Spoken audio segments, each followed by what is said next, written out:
This is Los Angeles. Our Lady, the Queen of the Angels, as the Spaniards named her. The fastest growing city in the nation. It's been called a bunch of suburbs in search of a city. And it's been called the glamour capital of the world. A mecca for tourists. A stopover for transients. A target for gangsters. A haven for those fleeing from winter. A home for the hard-working.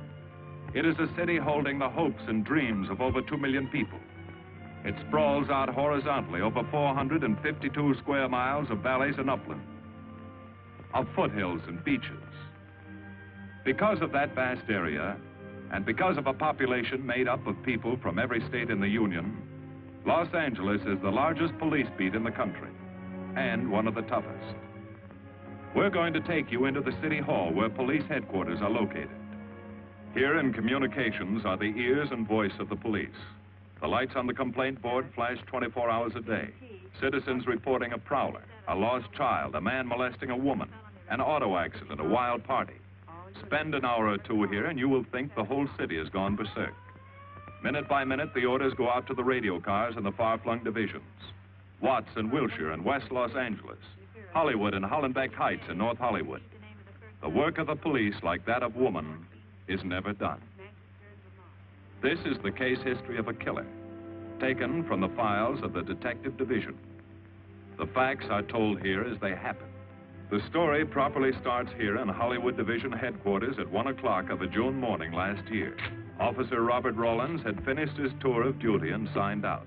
It had been a tough day. He'd be glad to get home. His wife would be waiting up for him as she always did.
Hey, fella.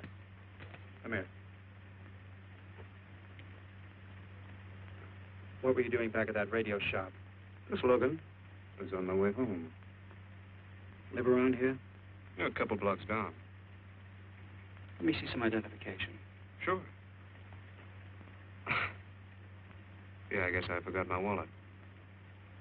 Look, lad, I've got to see some identification. How about my Army discharge? I got it right here.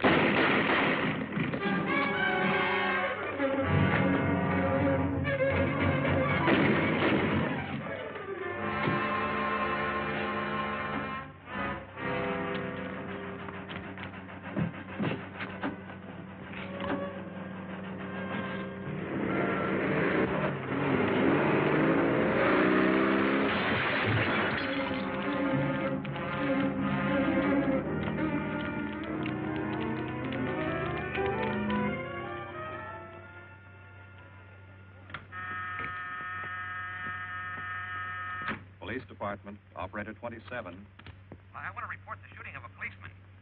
Hold on, please. Give me that again, please. I'm calling to report the shooting of a policeman. What's the address? 5057 State Street, just west of Santa Monica. Just a minute. Receiving hospital. Operator 2. Operator 27, 5057 State Street, 5057 State Street. An officer has been shot. Send an ambulance. All units in the vicinity of State Street and Santa Monica Boulevard. Proceed at once to 5057 State Street, 5057 State Street. An officer shot. Code 3.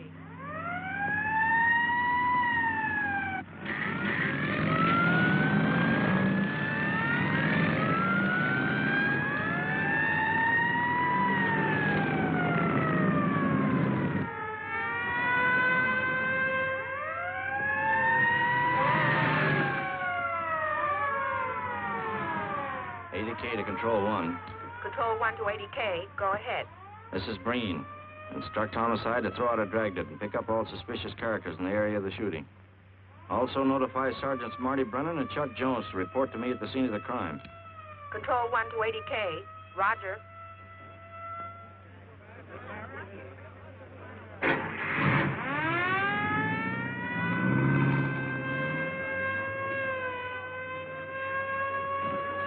I see. Well, what have you got so far?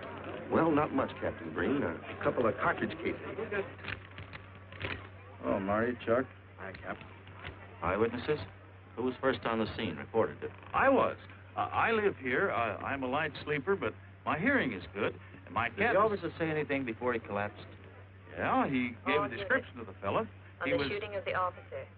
Suspect is a white male American. Age 26 or 7. 5 feet 10 or 11. 155 to 165 pounds. Brown hair. Regular features. Pencil mustache. Repeat broadcast. All units. Is that about it? Yes, sir, exactly. And the officer kept saying, he looked like such a nice kid. He looked like such a nice kid. As if he couldn't believe what had happened to him. I see. Is that all? Yeah. Thank you very much. Yeah, well, anything else I can do, I'd be glad to help you. We may call you. Get his name and address, will you, Bob?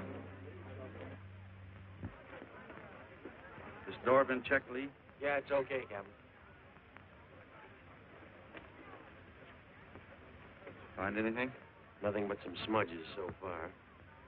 Found this in the glove compartment. I think it's nitroglycerin. Doesn't look quite right. Well, check it down at the lab. Right.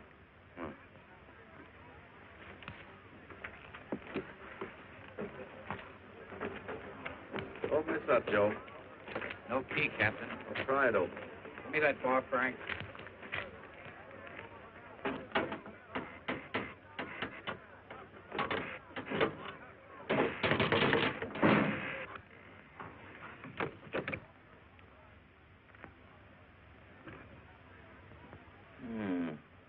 Regular arsenal. Yeah, get a load of that. What is it? I don't know. It looks like some kind of an electrical device. United States Navy. It's either stolen or war surplus. Send all this stuff down to the lab and check the serial number on that Navy equipment. Yes, sir. Captain Breen. We found these in the weeds over by the radio store. What do you got? A pair of cloth gloves, Captain. Well, he thought of everything, didn't he? All right, give them to one of the technicians. Yes, sir. Marty, you and Chuck come along with me. Let's go downtown and see what they picked up in the Dragnet. Right.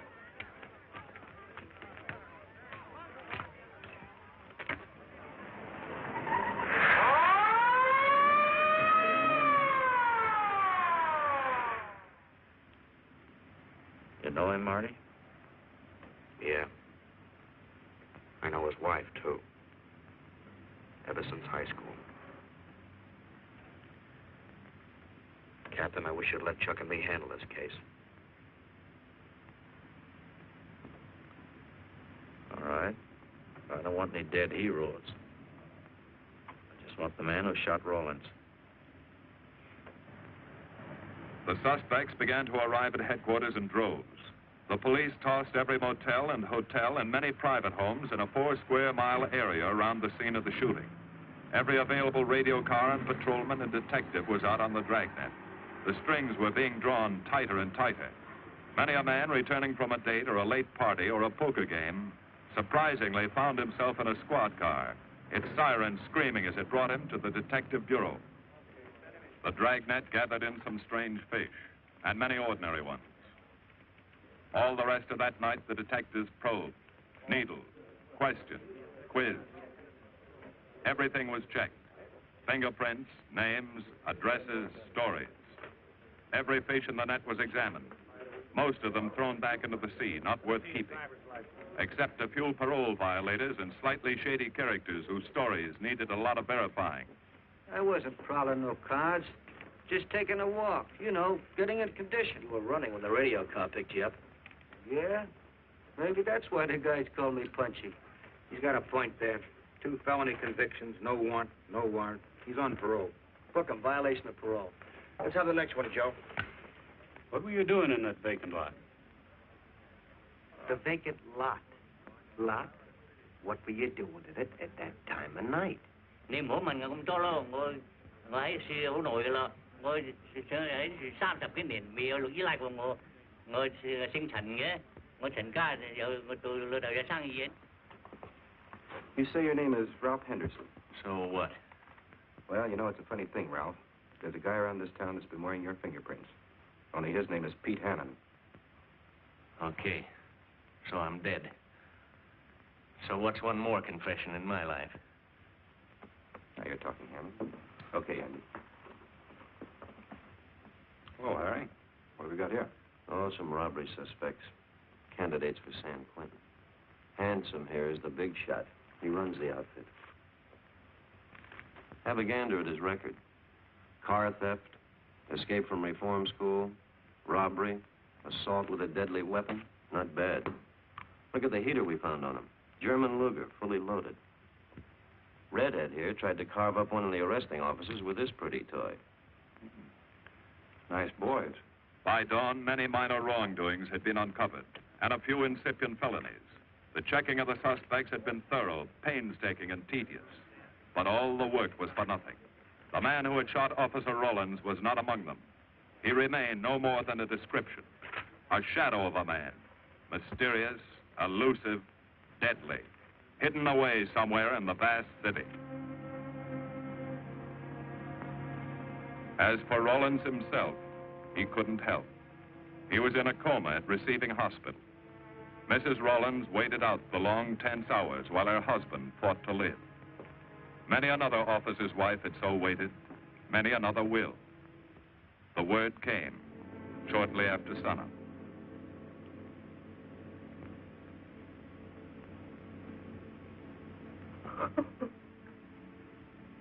Oh.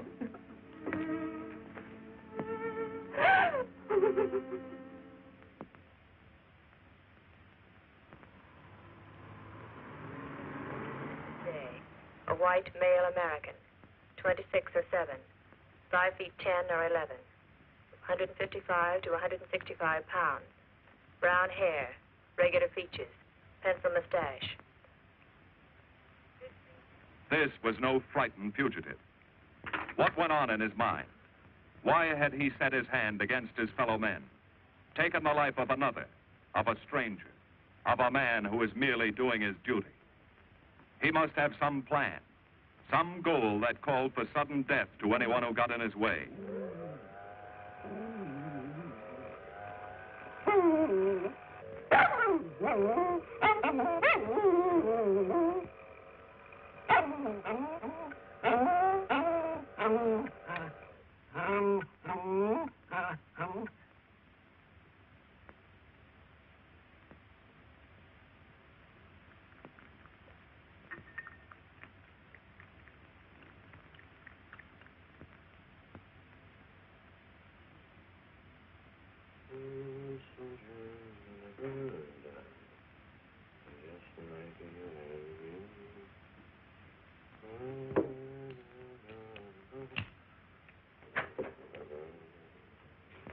Good morning, boys. Morning, Lee. Hi, Professor. Oh, I thought this was safe-cracker soup. You gonna drink it, I hope? I'm really a nice guy. Stick around. I'll prove it. Come over here.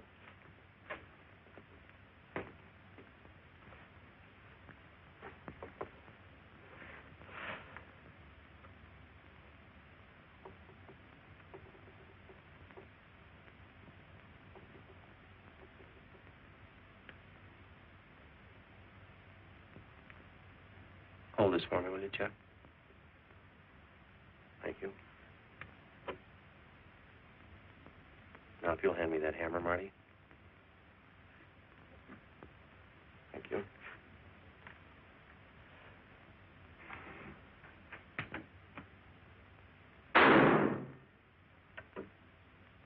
Yeah. Nitroglycerin. I didn't ask for a collection of fingers, just fingerprints. All those nice fingerprints on the car belong to the man it was stolen from, Cap. Nothing on the guns or picklocks? Not even an interesting smudge. The gloves? Common type, worn by undertakers. I'll check on them. They won't show anything. What did your scientific test show? A couple of little things. Tool identification on these picklocks. I got one under the scope. You want to take a look? Yeah.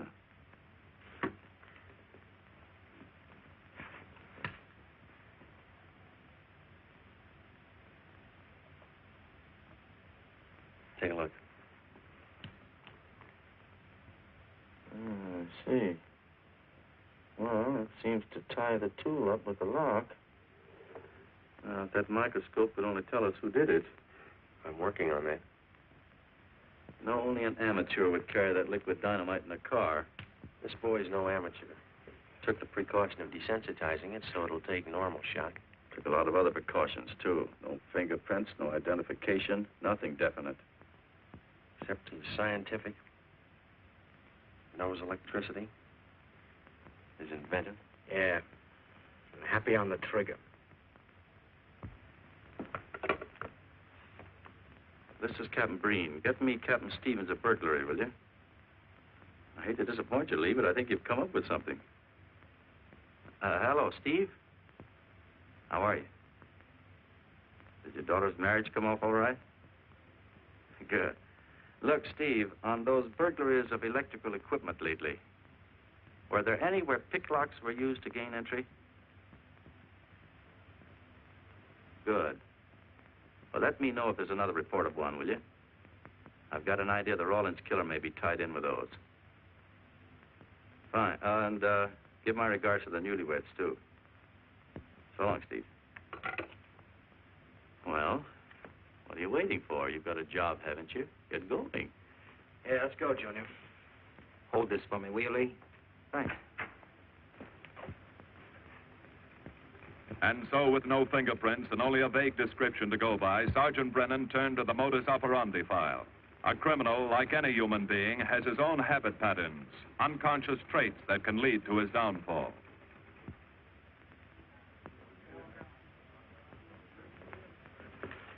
Well, there you are, Junior.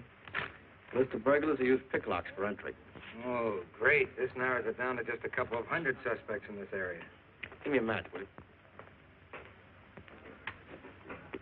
That may not be so bad. This guy's improved on the system. Maybe he's left his trademark on some other job.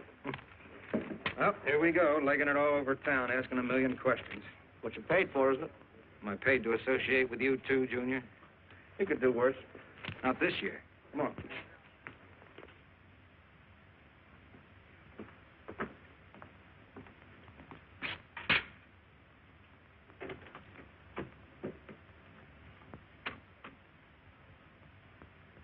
Car 12, car 12, in the 10,000 block on Mississippi. A 394-15 disturbance.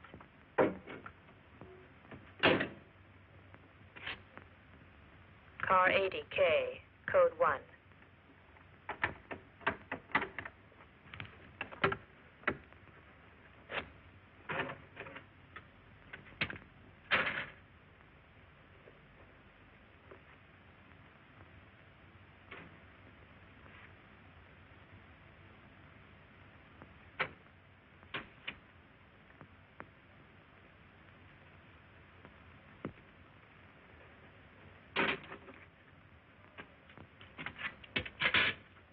All units, on the broadcast of the suspect arrested in the shooting of Patrolman Rawlins. Cancel the cancellation. Suspect released from custody.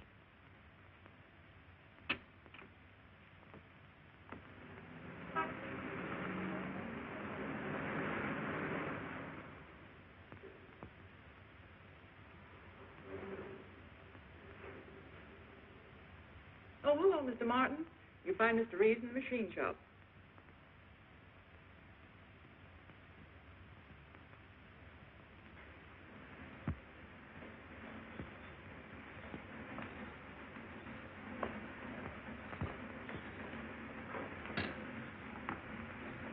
Hello, Roy. Glad to see you. How are you, Mr. Reeves? Hi.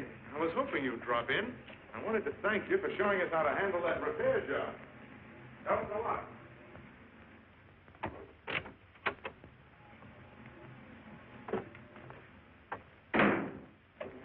Oh, what have we got this time?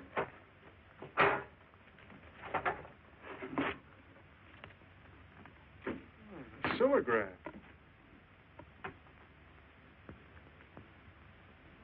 Well, there are plenty of these around, Roy. Not like this one. Yes, I see. I suppose, as usual, you've added your own improvements. You know, it seems wrong that a man of your talents should bother consigning equipment for rental. I'd like to see you devote yourself entirely to experimental electronics. It'll come one day. I'll have a place like this. Well, why wait? I've got a pretty good setup here. You'd have modern equipment to work with, a lab, and my confidence. Thanks, Mr. Reeves. I have other plans. But, Roy, you can't tell where it'll lead. Might even work your way around to a percentage of the business. I like it this way. You just rent out my equipment. All right. All right. But if you should change your mind. I'm not likely to change my mind. I suppose you want me to set this up for rental, too.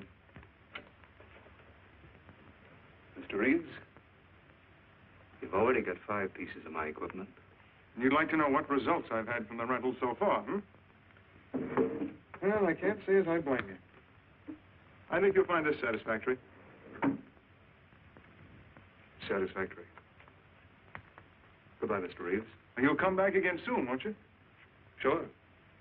Oh, incidentally, how's that television projector coming along? The one you said would reflect a 12-foot image. Still working on it.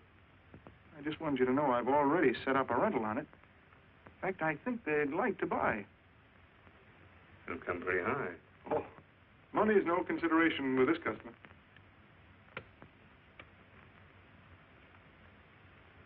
Tell him he can pick it up tomorrow.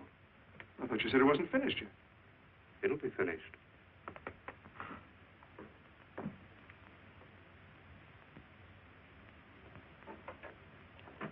It uses an image fixer and then projects by ordinary incandescent. Roy, this is the best television projector I've ever seen. Let's hope that your customer thinks so. He will. Yes? Send him right in, Charlotte. There, you see, our customer is here, begging for the privilege of buying. Better be running along. I'm not much good at business. Oh, but Roy, he'll want to congratulate you. Just see that the price is right. All right, Roy. I'll get you a good deal. So long. See you.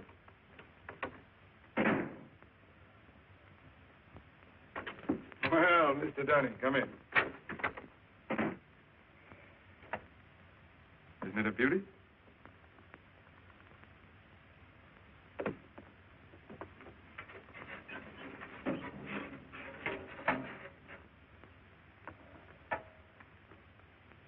It's a beauty, all right. You like it? I certainly do like it. You see, it's mine. What do you mean? Let me have the police. I built it. Spent years on it. Oh, you must be crazy. Roy built this machine himself. Your friend's a crook, Paul. You've been taken in. Hello? Give me the burglary detail. Dear Jim, regarding your inquiry on a .38 caliber Smith & Wesson revolver, oh, come in, boys. Burglary detail just sent this report through. There's a man named Dunning reports tracing a stolen television projector to the Reeves Electronics Lab. Think it's a tie with the Rawlins case? Well, take a look at this fellow Reeves and see what gives. I'll notify burglary we're following up on it. Right. Come on, Junior. What else did he place with you for rental? Oh, a number of things. All war surplus that he bought on his veteran's rating. Oh, is this more of his equipment? Yes. Yes, he left it here on consignment. I'm sure that Roy can explain everything. Well, maybe he can, Mr. Reeves, if you'll tell us where he lives. But I don't know. Mr. Martin's on the phone, sir. I'd better talk to him. I think so, Mr. Reeves. I'll take it in the superintendent's office.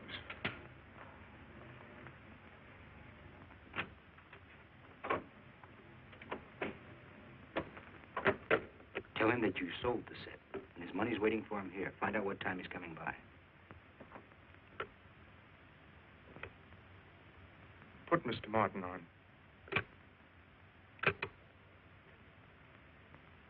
Hello, Roy?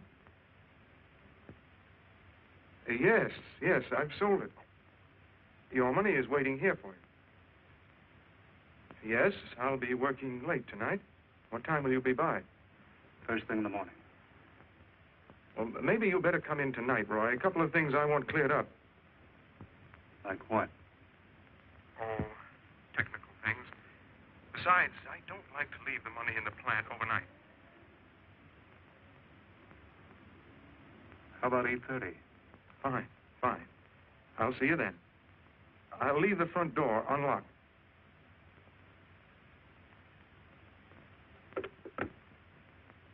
You'll be here at 8:30.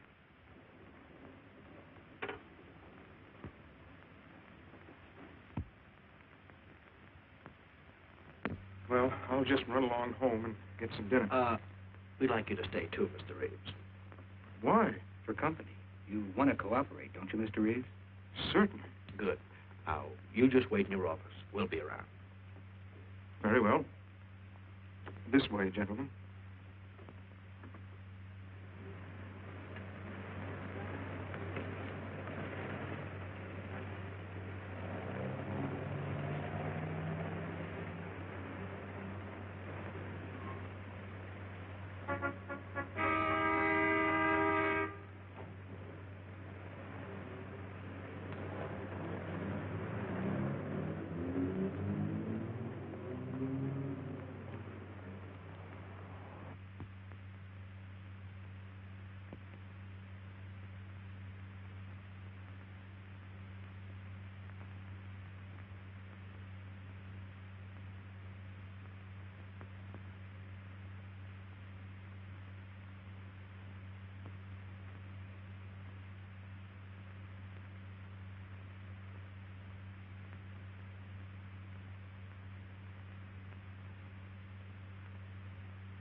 Reeves.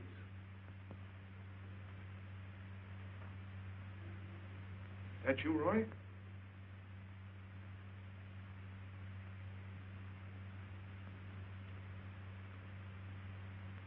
Go outside and block that alley door.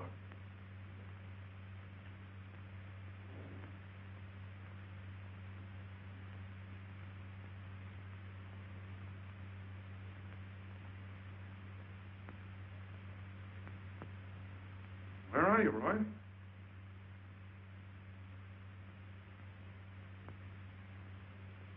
Who's in here? No one. I'm alone.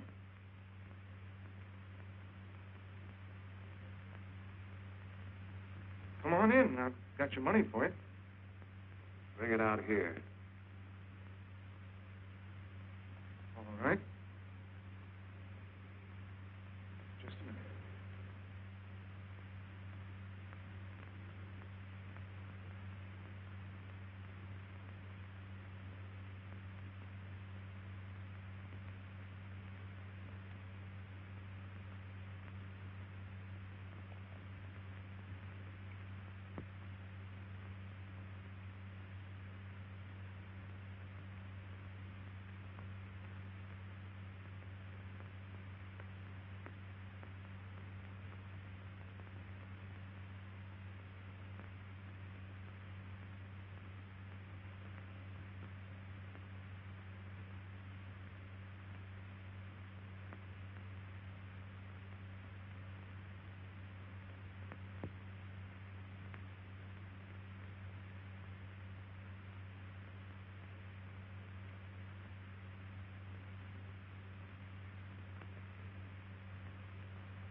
No.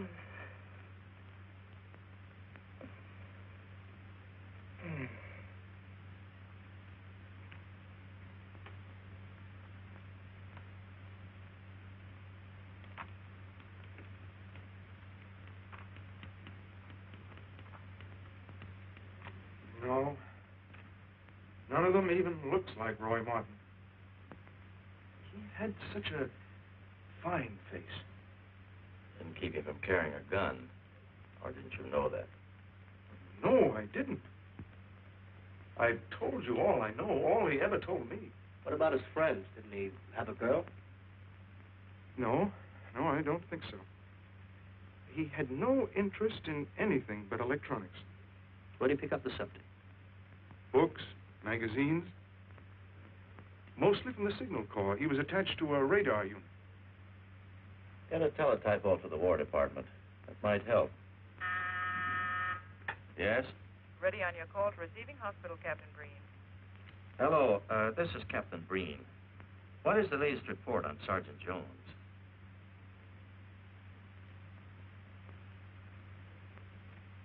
I see. Well, let me know if there's any change, will you? Thanks. Chuck's in pretty bad shape, Marty. He's paralyzed. May never walk again.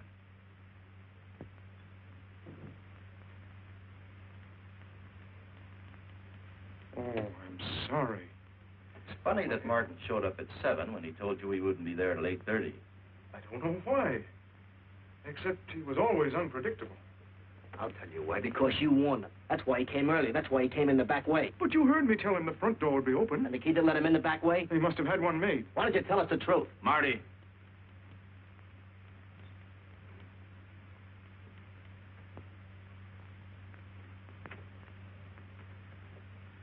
Now, look, Paul. You can make it a lot easier for us to believe your story if you'll just give us some facts. Something that might help us. I told you all I know. I've been gullible, all right, letting him make a fool of me. But I'd do anything to make up for what he did to Detective Jones. Sure you would. You can go now. Oh, thanks. Thanks. My friends, they can vouch for my character. That's good. We'll call you if we need you. Thank you very much. I think he's telling the truth, Marty. I think he's just gullible, like he said. What about the stolen stuff he was trying to peddle for Martin? We'll use it for bait. Maybe Martin will come back for it. Then we can ask him. Here. Nevertheless, I want a 24-hour tail put on Reeves, and I want a watch on his home and his factory. Right. You can keep those. Okay, Captain.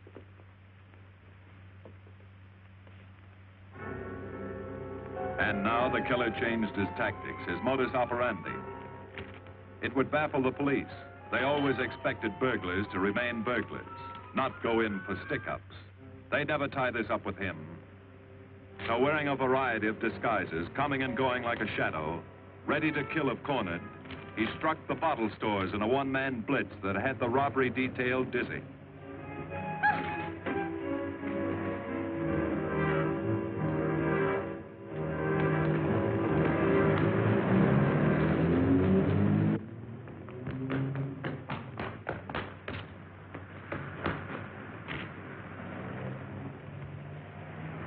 The killer, always resourceful, always thinking along lines that would baffle his hunters, had discovered an ideal avenue of escape.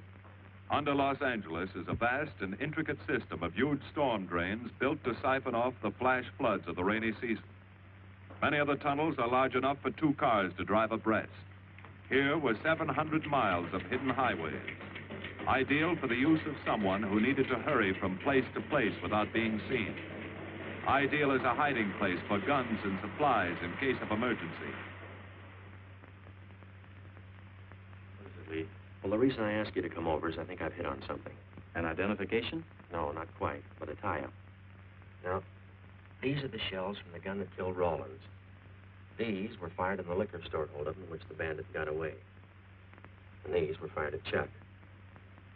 Now, as you know, Every ejector, even in guns of the same model and caliber, is different.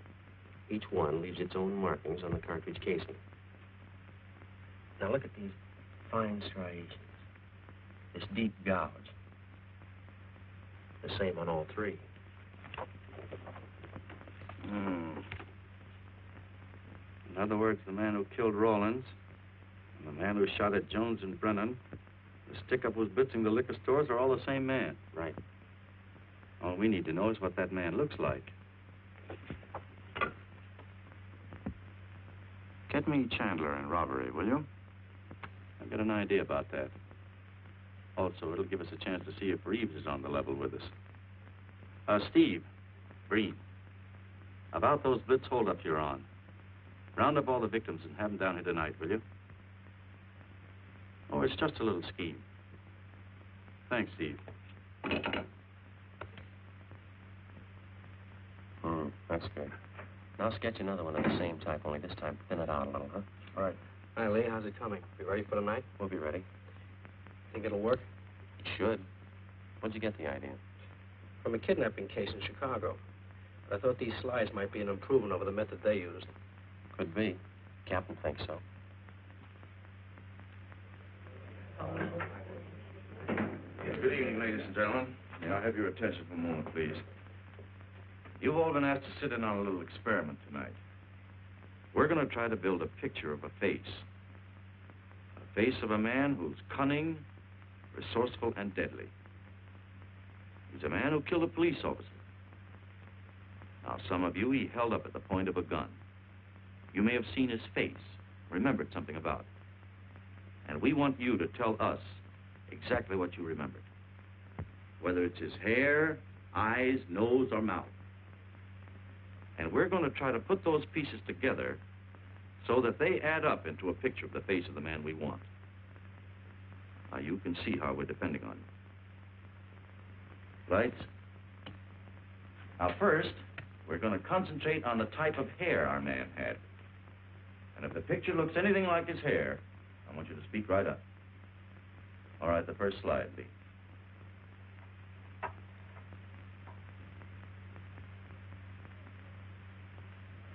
His hair had waves in it, well groomed. That's the idea, Miss Smith. Is that any closer? No, it was parted on the side.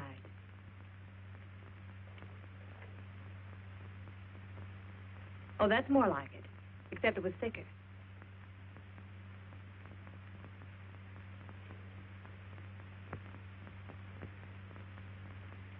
Oh, that's very close. Yes, that's the way his forehead looked. It was broad and high. All right, hold that slide. On the next series of slides, we'll take into account his eyes.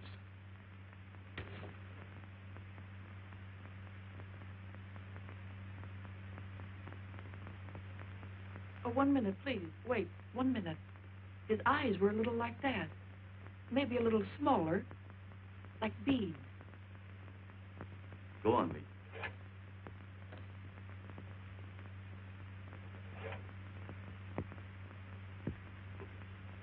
Now you've got it. Now hold that slide, Lee. Anyone else? That looks like him, only a little madder. He had a patch over one eye when he come into my place of business. I remember noticing that the one showing was blue. Well, the guy that stuck me up had on horn-rimmed glasses. He was wearing a Band-Aid across his nose when he knocked me over. Uh-huh. All right, hold that, Lee. Well, so much for the eyes. Go ahead.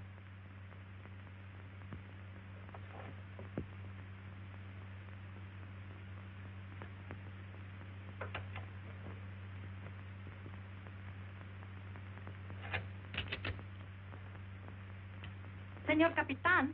Yes, Miss Montalvo? Ay, ¿cómo se dice en inglés? A sus órdenes, señorita. Ah, qué bien. En este bandido, la nariz fue chata, como aquella, pero un poco más chata y más ancha. Like that, Captain, but more snub, wider. Try another one, Lee. Como aquella, casi la misma. She says that's about it. Thank you very much, Miss Montalvo. Get Reeves. Any more comments? That's pretty close, all right. Pretty close. Perfect. All right, now we'll start on the mouth and chin. The next series lead. I think his lower lip stuck out more. The mouth was thin and mean, like it never laughed. Go ahead. Something like that, but thicker lips. There. That's it. That's him. All right, now hold that right there, Lee. Oh, come in, Mr. Reeves. Good evening, Captain. Did you ever see that face before? Why, it's Roy. Except for the hair being a little lighter and the eyebrows heavier. It's Roy. You're sure? I'm positive I'd know him anywhere. Lee, I want a retouched photograph. Now lighten the hair and give more body to the eyebrows. Right. Lights. That's all. Thank you very much. You've been a great help. It's positively amazing how you found out what he looks like. Well, we're looking for an amazing criminal, Mrs. Johnson. Thank you and good night. Good night, Captain. And so the face of the unknown killer, built up from fragments of evidence, was sent out all over the country. To chiefs of police, to sheriffs, to county constables and county jailers, to the wardens of prisons, to all postmasters and postal inspectors, to the agents of the Treasury Department, to the FBI.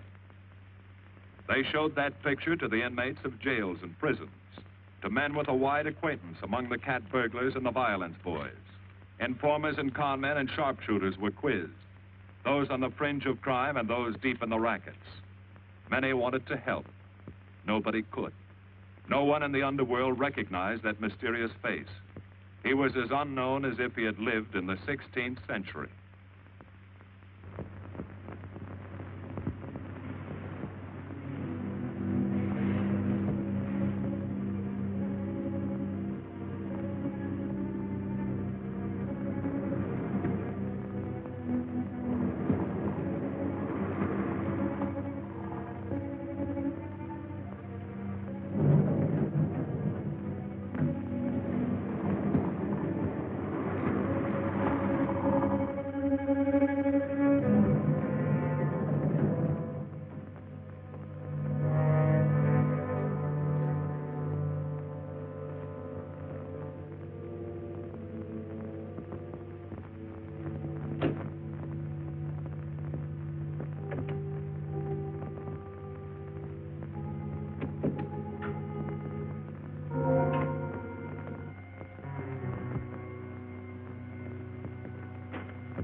Reeves.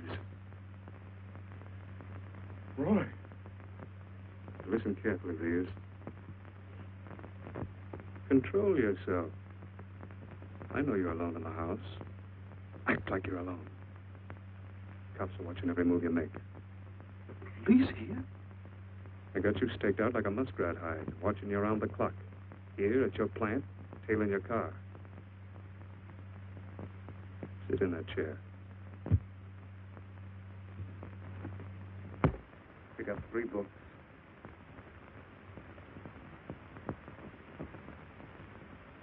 Don't look up and don't answer me.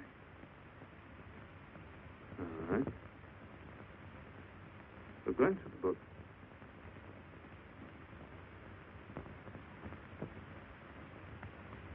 Pick one of them.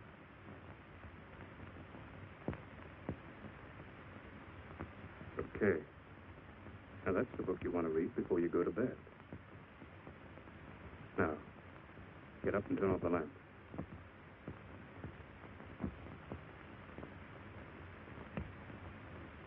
Come here.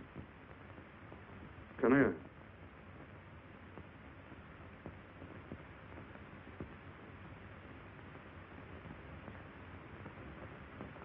Go in the den.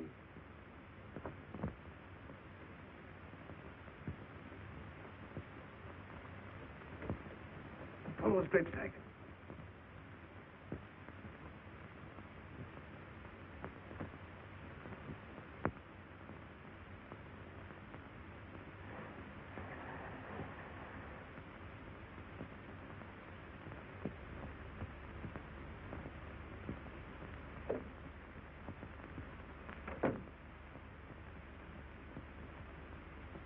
Get away from him.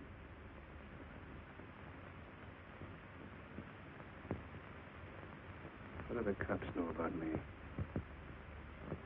Not very much, Roy. No fingerprints. They haven't even got a picture of you. They're trying to make one.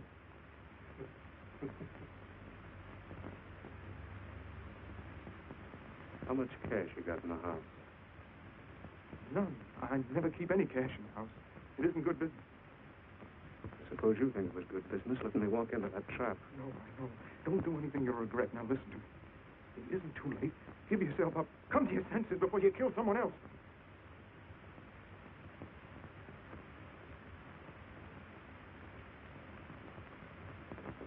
What do you mean, someone else? What do you mean? Nothing. There's two officers. They said one of them might die. He's still alive, isn't he? Breathes? I never thought you'd stooge for the police. You almost got me killed. Roy, you know the police are right outside. You'd never get away with it.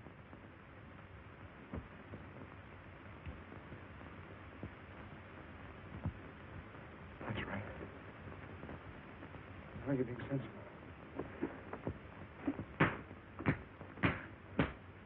I know there's money here. Where is it? Don't worry. I'll get it.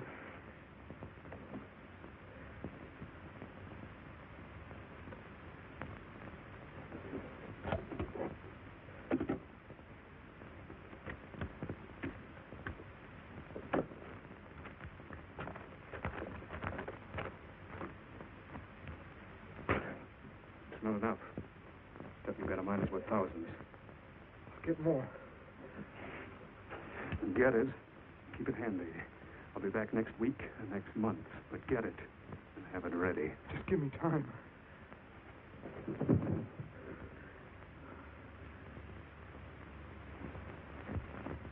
Oh! Look, I don't want policemen outside my house following me around. That's what made Roy suspicious. I'm leaving in the morning. I'm afraid I'll have to disappoint you, Paul. Unfortunately, you're our bait. I won't do it. I've done enough. Look, no one's done enough until we find this killer.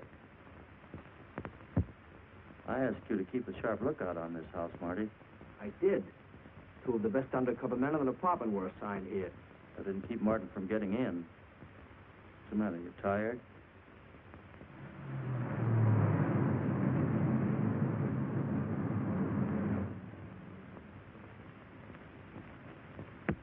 You got any idea how long you've been on this case, Marty? Months. Long enough to have come up with something by this time. You know any more about the Rawlins killer than you knew the first week? Yeah. He's about the toughest nut I've ever had to crack. That's what I told the chief when he called me in this afternoon and wanted to know why the case hadn't been broken. Look, Captain. Rawlins was a friend of mine. So's Chuck. I've got a bigger stake in this than the chief knows. I'm doing everything I can. I'm afraid it's not enough, Marty. Maybe you're too close to it to see it clearly. Maybe it needs a fresh team, a new viewpoint. I think you better take a couple of weeks off, Marty. Starting tomorrow. Anything you say, Captain.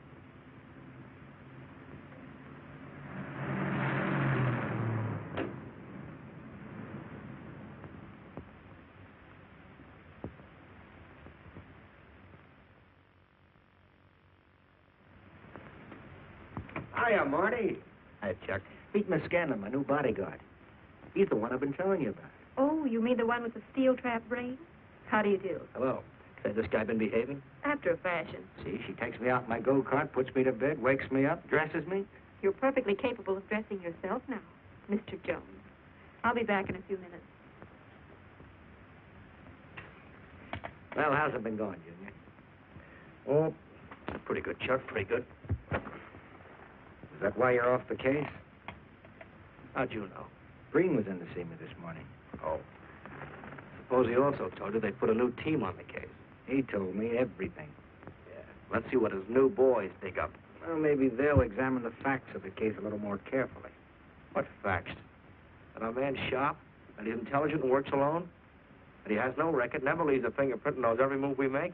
Sure, plenty of facts, only they add up to nothing. Sure, forget it. You got yourself a 10-day vacation. Go on down to the beach, get a suntan. By the time you get back, the case will be broken. Isn't that what you want? You know better than that. All I know is what I hear. You sit there batting your gums about how the old man let you down. Maybe he's trying to wake you up. He's got a funny way of showing it. There you go, flying off the handle. Always taking things for granted. I wish I could get up and boot some sense into you. He knew what this case meant to me. He still does. That's why he's trying to get you mad enough to do something about it. You don't really figure that's his idea, do you? I know it is. Ah, it's a tough case, Chuck. Not an angle, nothing to go on. You'd know what I meant if you were out working with me. I have been working with you. That's all I've had to do lately, just sit around studying what little facts we have, trying to figure out who he might be. You know the kind of a guy we're up against, then. I tell you, Chuck, this guy's a genius the way he operates. As if he were right there with us every time he go out after a lead. Oh, sure. Breen's been tipping him off just to make you look bad. Yeah, almost like that. Well, he beats us to the punch every time. There's your angle. You just hit it on the head, but you don't see it. Look, start at it. 1, he's unknown to the underworld. 2, he beats you to the punch, right? And 3, it's almost as if he were with you. Isn't that what you said? Yes. We'll tie that up with a lot of other little things, like the fact that he uses a police gun and the accuracy of the shooting. Anybody could buy a police gun, and the Army could have taught him how to shoot. Yeah, but who taught him how the police operate? Oh, I know what you're driving at, Chuck. But a cop. Those things happen. Yeah. Now, if I were still in the case, I'd start with our own department first, then Santa Monica, Culver City, Burbank, Pasadena. See you later, Junior. Hey! Don't let him out of your sight, beautiful. It's the first time in years he's used his head.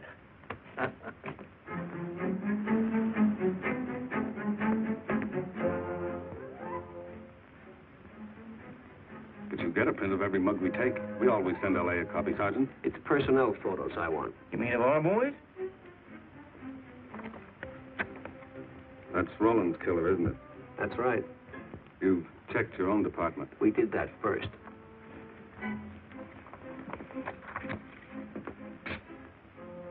And so the tedious quest went on.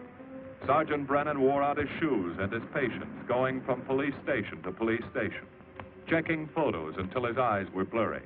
For police work is not all glamour and excitement and glory. There are days and days of routine, of tedious probing, of tireless searching, fruitless days, days when nothing goes right, when it seems as if no one could ever think his way through the maze of baffling trails of criminal leads. But the answer to that is persistence, and the hope that sooner or later something will turn up, some tiny lead that can grow into a warm trail and point to the cracking of a tough case.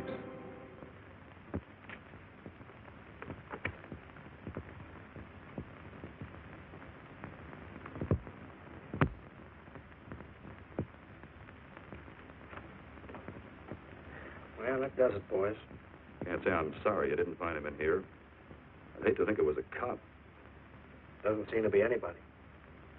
Just a lot of pieces of a face that never existed. Would you mind if I see that again?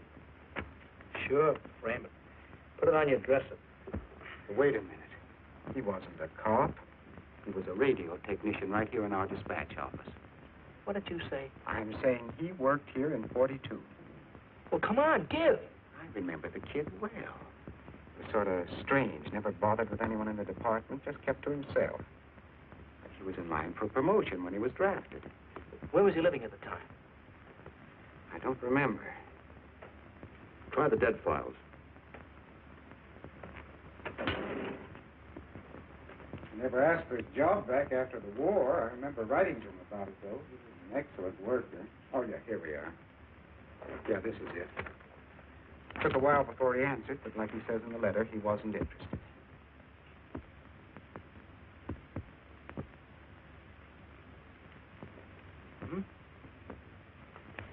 Postmarked Hollywood. No return address. What do you want us to do? All the work? Oh, thanks a lot, Freddie. You remember, he was a civilian employee.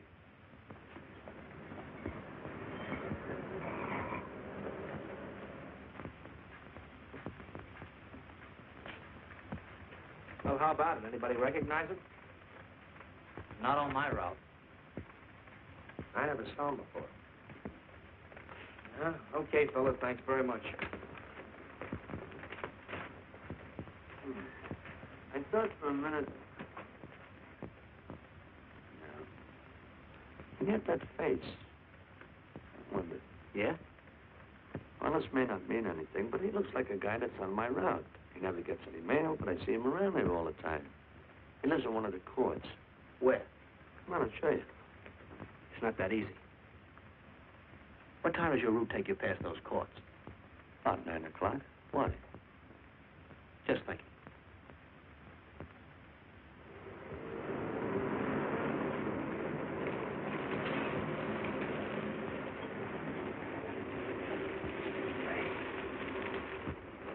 You got any chocolate milk?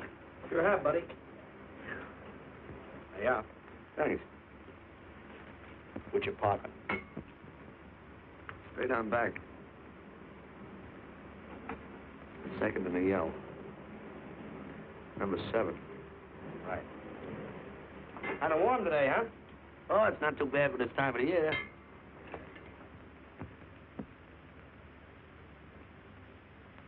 Good morning. Morning. You're new in the route, aren't you? Yeah, substitute. What happened to the elephant? Sick. Oh, what's the matter with him? I don't know. I catch everything. Hear about it in the radio, and next morning I got it. Too bad. You aren't very social. The regular fellow always stops and talks to you. Sorry, Eddie, I'm a little late this morning. I was hoping maybe you could help me. There's something very funny going on in this court. Yeah? I was scared to go to the police with it. I thought maybe I might be poisoned. What? Yeah. By the manager. She's a witch. She's a what? A witch. She puts poison in my milk. Oh, I see. Look. You switch the bottles when she isn't looking, see? Drink her milk. Then you'll be safe, right?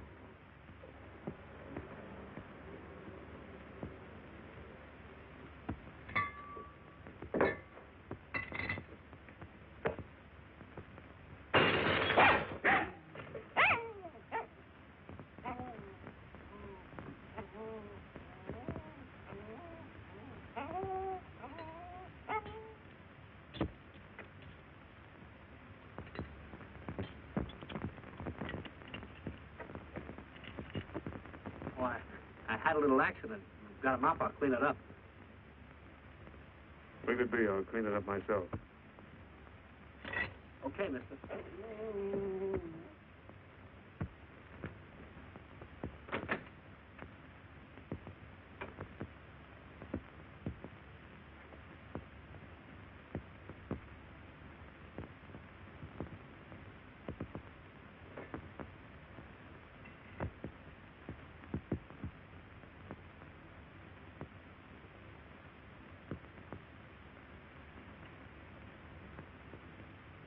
The place is called Bellevue Court.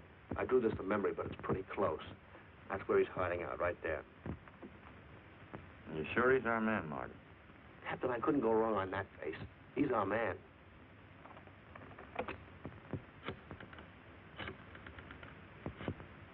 Now, there are 5 cottages in this area, and 2, number 6 and 7, in the L at the end of the row.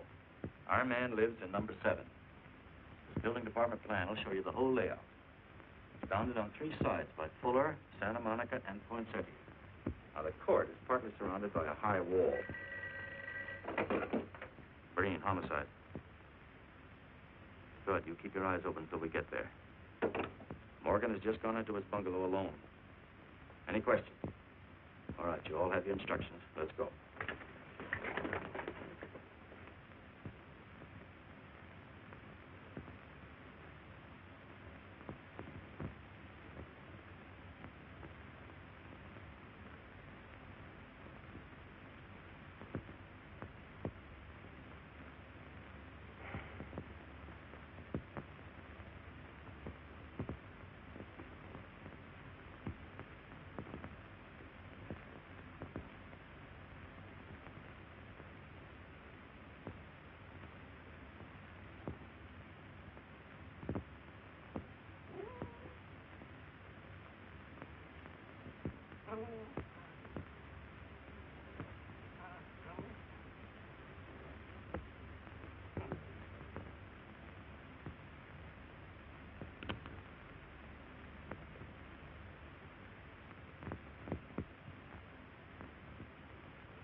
We're out on time.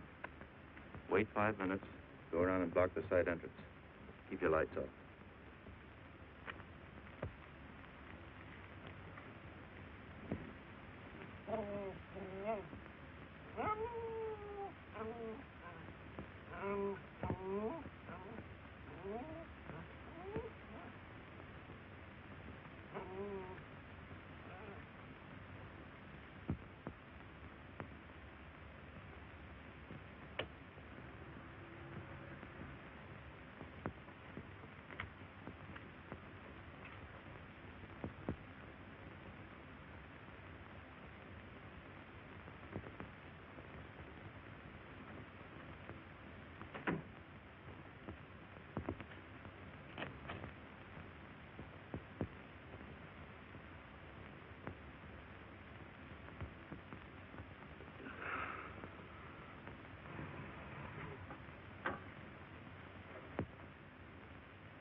He's loose. I want a radio car in a hurry.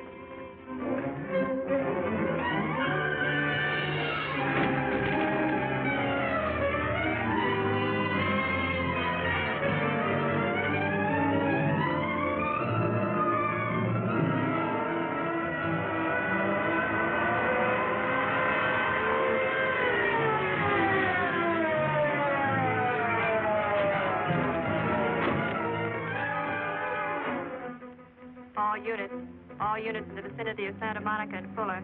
The murder suspect in the Rawlins killing is at large.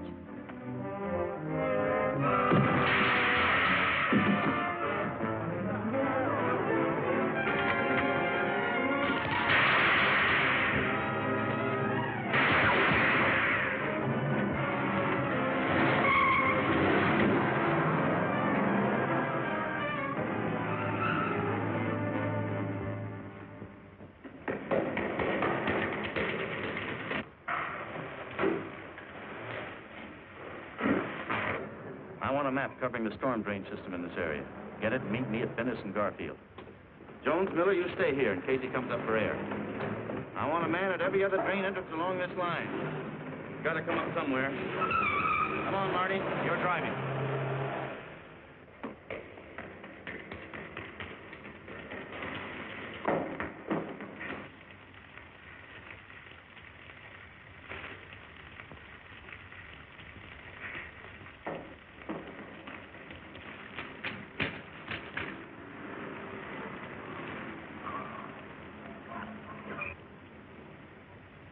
Keep this drain covered.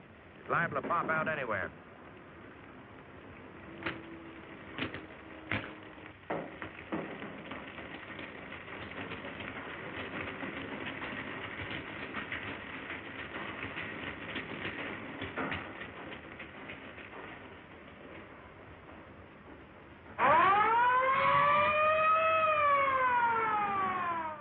Why Venice and Garfield, Captain? It's the main intersection of the system. We can head him off that way. 80K to Control 1. Clear frequency 7. This is an emergency. Control 1 to all cars on frequency 7. Stand by. Control 1 to 80K. Go ahead. Notify homicide. Send the following to Venice and Garfield. 4 squads, battle lanterns, gas mask, tear gas. Urgent. This is a code 3. Control 1 to 80K. Roger.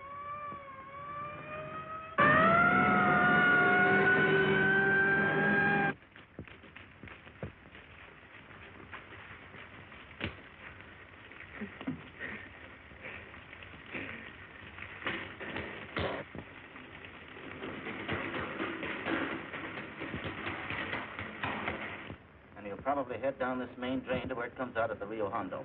Now, you take your squad and cover that exit. Right. Keep all spare radio cars cruising back and forth along this main street. Watch the curb inlet. We'll go in here.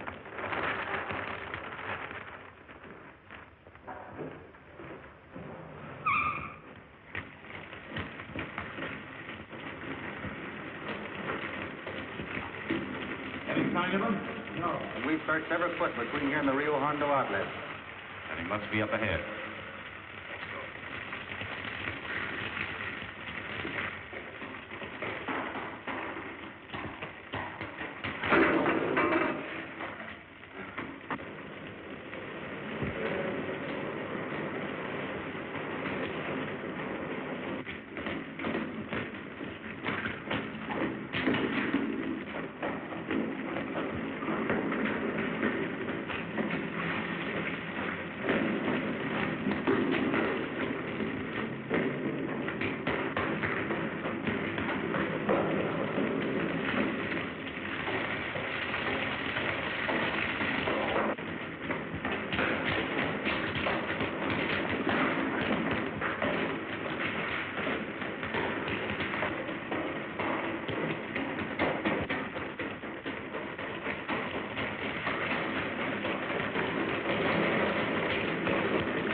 Gascon.